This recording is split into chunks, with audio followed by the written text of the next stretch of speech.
নয় দফা দাবিকে সামনে রেখে আজ রাজধানী আগরতলাতে সামিল হয়েছে ত্রিপুরা তপশিলি জাতি সমন্বয় কমিটি। ওরিয়েন্ট চৌমুহনী থেকে তারা আজকে একটি সভায় মিলিত হয়েছে এবং জানা গেছে সংগঠনের পক্ষ থেকে এই বিক্ষোভ মিছিলের ডাক দেয় নয় দফা দাবিকে সামনে রেখে। গোটা বিষয়কে কেন্দ্র করে বাম নেতা সুধন দাস কি জানিয়েছেন শুনুন।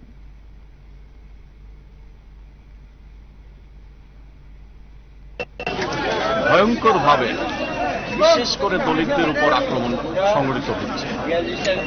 এটা সুপ্রিম কোর্টের বিচারপতি ওই হরিয়ানা আইপিএস অফিসারের উপর উত্তরপ্রদেশের এক মন্দিরে ঢোকার জন্য এক বৃদ্ধকে তার প্রস্রাব চাটতে হয়েছে জিভ দিয়ে, মন্দির পরিষ্কার করা হয়েছে এবং আরএসএস এর নেতা ঘোষণা করেছে আর কোনোদিন মন্দিরে প্রবেশ করবে না।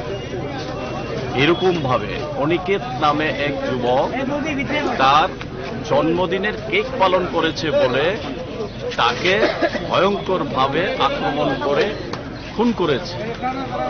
এইভাবে একের পর এক ঘটনা বাড়তে শুরু করেছে।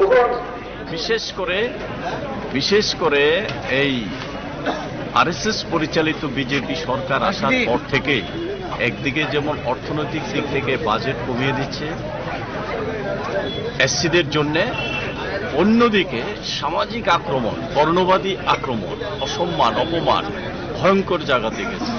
তাই আইপিএস অফিসার আত্মহত্যা করতে হয়, রোহিত ভেমুলার মতো বিজ্ঞান গবেষক ছাত্র আত্মহত্যা করতে হয়। এই ধরনের ভয়ঙ্কর ঘটনা।